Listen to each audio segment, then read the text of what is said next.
안녕하십니까? 삶의 지혜와 영적인 울림을 나누는 시간입니다. 오늘 우리는 잠시 멈추어 우리 각자의 삶을 돌아보는 깊은 성찰의 여정을 떠나고자 합니다.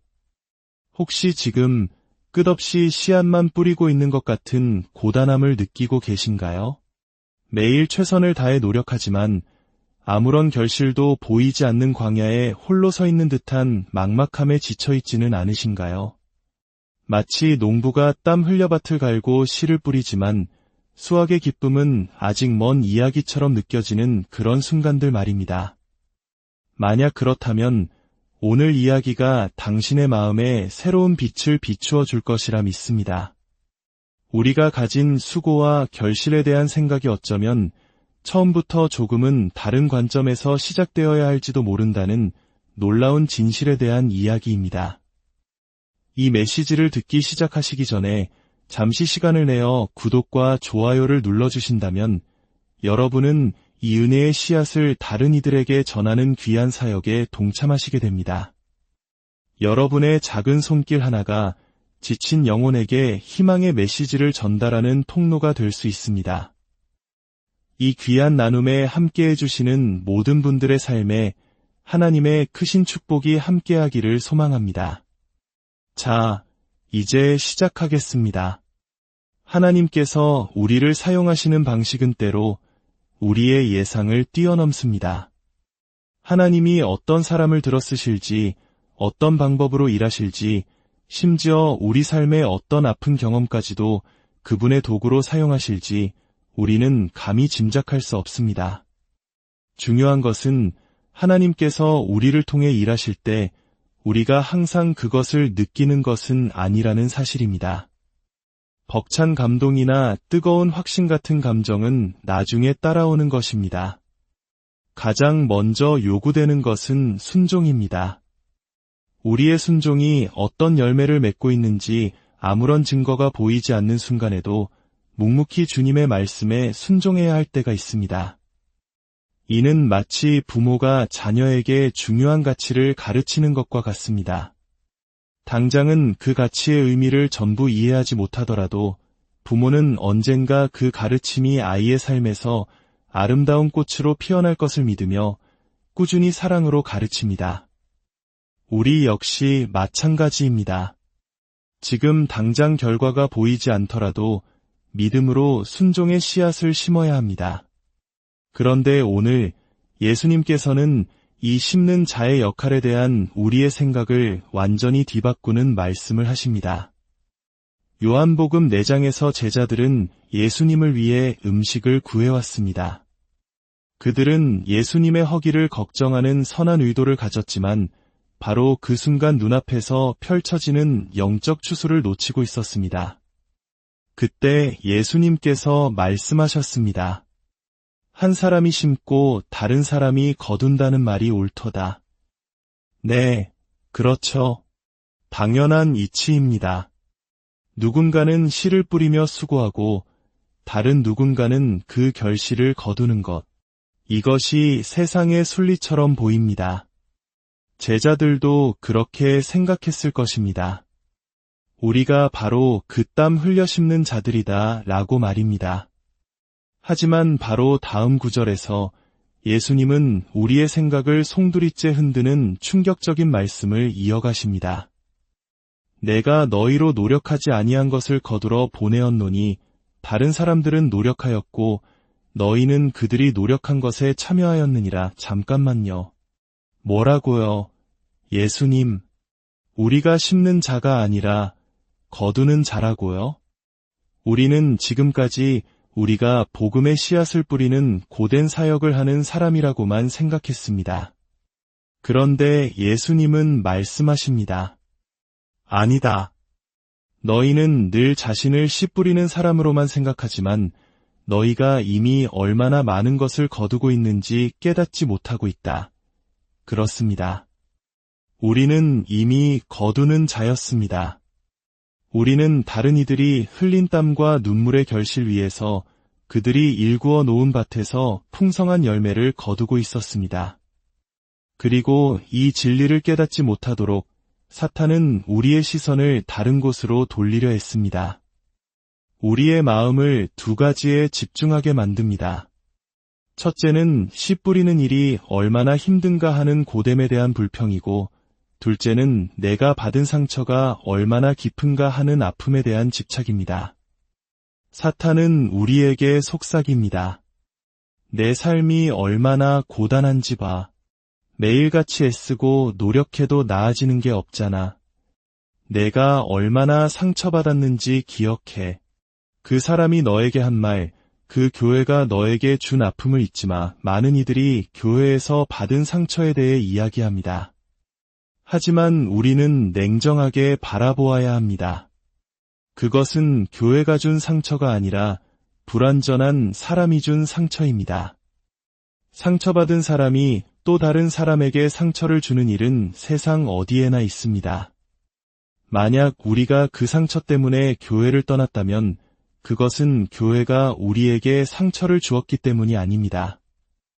우리 스스로가 상처가 추수보다 더 커지도록 내버려 두었기 때문입니다. 사탄의 전략은 바로 이것입니다. 우리를 고됨과 상처라는 감옥에 가두어 우리 눈앞에 펼쳐진 풍성한 추수의 들판을 보지 못하게 만드는 것. 우리가 이미 얼마나 많은 도움과 은혜를 받고 있는지 완전히 잊게 만드는 것입니다. 그래서 성경은 우리에게 이렇게 외칩니다. 내 영혼아, 여호와를 송축하라. 내 속에 있는 것들아, 다 그의 거룩한 이름을 송축하라. 내 영혼아, 여호와를 송축하며 그의 모든 은택을 잊지 말지어다. 그의 모든 은택, 우리가 이미 거두고 있는 그 놀라운 수확의 목록을 한번 살펴볼까요? 첫째, 하나님은 우리의 모든 죄를 사하십니다. 이것은 우리가 노력해서 얻어낸 결과물이 아닙니다. 우리는 그저 거두었을 뿐입니다. 우리 죄의 깊은 골짜기와 하나님의 거룩하심 사이의 거리는 너무나도 멀었습니다. 우리의 수치심은 너무나도 컸습니다. 하지만 예수 그리스도께서 그 모든 간극을 메우시고 우리에게 용서라는 선물을 주셨습니다. 우리는 심지 않았지만 거두었습니다. 둘째, 하나님은 우리의 모든 병을 고치십니다. 왜 우리는 아프고 병들었을 때만 치유의 은혜에 감사할까요? 지금 이 순간 건강하게 숨쉬고 두 팔을 자유롭게 움직일 수 있다는 사실에 감사해 본 적이 있으신가요? 어깨 수술을 받지 않아도 되는 건강함에 대해 찬양해 본 적이 있으신가요? 우리가 미처 깨닫지 못하는 이 모든 순간들이 바로 우리가 이미 거두고 있는 놀라운 추수입니다. 추수는 이미 여기에 있습니다. 제자들은 썩어 없어질 양식에 마음을 빼앗겨 영적인 사명을 놓칠 뻔했습니다. 우리가 받지 못한 것에 대한 불평 때문에 이미 받은 것에 대한 감사를 잊지 마십시오. 하나님께서 당신을 어디로 보내시든지 그분은 이미 그곳에 먼저가 계셨음을 믿으십시오. 왜냐하면 그분이 바로 씨를 뿌리시는 분이기 때문입니다. 예수님께서 자신의 생명을 씨앗으로 심으셨기에 우리가 영원한 생명을 거둘 수 있게 되었습니다. 그분은 생명의 호흡이시고 우리는 그 호흡으로 나아가는 돛과 같습니다. 그분은 포도나무이시고 우리는 그저 그 나무에 붙어있는 가지일 뿐입니다. 이제 우리 함께 큰 소리로 고백해 봅시다. 나는 거두는 자입니다. 내가 지금 누리는 이 삶은 선물입니다. 나에게 주어진 이 기회는 선물입니다. 이 순간, 이 호흡마저도 선물입니다. 그러니 우리의 모든 호흡으로 그분을 찬양합시다. 만약 당신이 사탄이라면 이미 눈물로 씨를 뿌리고 고통의 시간을 통과한 사람이 마침내 기쁨의 열매를 거두려는 순간을 가만히 보고만 있겠습니까? 아닐 겁니다. 어떻게든 그 추수를 막으려 할 것입니다. 당신은 이미 충분히 울었고 아파했고 눈물로 그 씨앗에 물을 주었습니다. 그런데 어째서 그 눈물 때문에 정작 눈앞에 다가온 기쁨의 추수를 보지 못하고 있습니까? 시편 126편은 이렇게 노래합니다. 눈물을 흘리며 씨를 뿌리는 자는 기쁨으로 거두리로다. 혹시 당신은 과거의 눈물에 너무 깊이 잠겨 있어 당신이 그토록 울며 기도했던 바로 그 응답의 열매를 거두지 못하고 있는 것은 아닙니까? 추수는 항상 여기에 있습니다. 제 어머니는 과거에 겪었던 힘든 일들, 특히 깊은 학대의 상처와 아버지가 루게릭병으로 돌아가시는 과정을 겪으며 때로 쓴 마음에 잠기곤 하셨습니다. 내가 그토록 고통받을 때 하나님의 도움은 어디에 있었니? 라고 물으셨습니다. 어머니의 그 질문은 어쩌면 우리 민족이 기나긴 고난의 역사 속에서 품어온 한과도 닮아 있을지 모릅니다. 우리가 이렇게 아플 때 신은 어디에 계셨는가 하는 그 근원적인 질문 말입니다. 저는 어머니께 오늘 이 말씀을 전해드렸습니다. 상처보다 도움이 더 크다는 것을, 하나님은 항상 함께 하셨다는 것을요.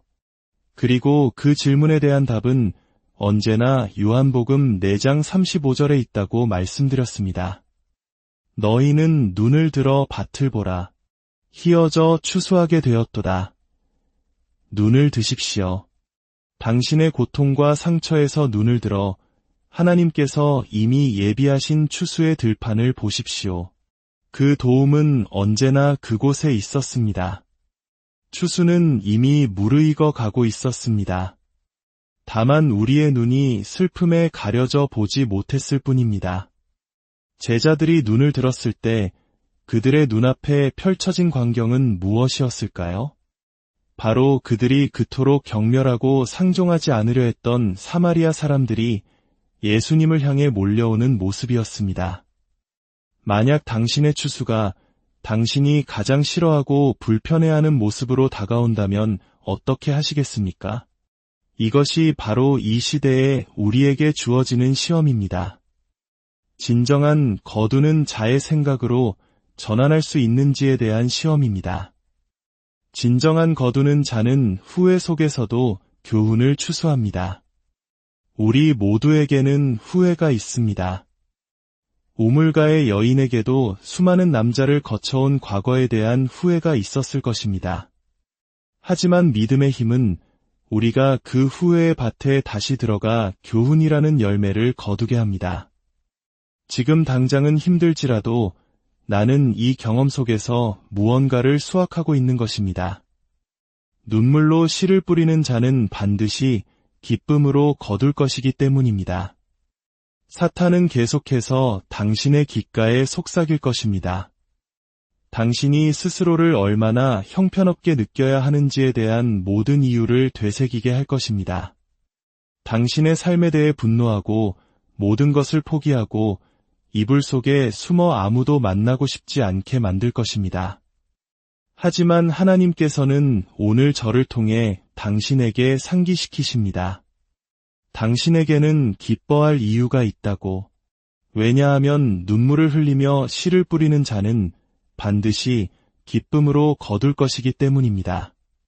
사랑하는 여러분, 기쁨은 저 멀리 있는 것이 아닙니다. 그것은 바로 생각의 전환 하나에서부터 시작됩니다. 당신은 기쁨으로부터 단 하나의 생각만큼 떨어져 있을 뿐입니다. 오늘 당신의 삶을 다시 한번 돌아보십시오. 당신이 심은 것보다 거두고 있는 것이 얼마나 많은지 헤아려 보십시오. 당신의 노력으로 얻은 것이 아니라 오직 하나님의 은혜로 주어진 선물들을 발견하십시오. 그리고 이제 지치고 고단한 심는 자의 정체성에서 벗어나 감사와 기쁨으로 충만한 거두는 자로 살아가십시오. 주님의 이름으로 여러분의 삶에 기쁨의 수확이 가득하기를 축복하고 기도합니다. 다음 이 시간에도 여러분의 마음에 깊은 울림을 주는 이야기로 다시 찾아뵙겠습니다.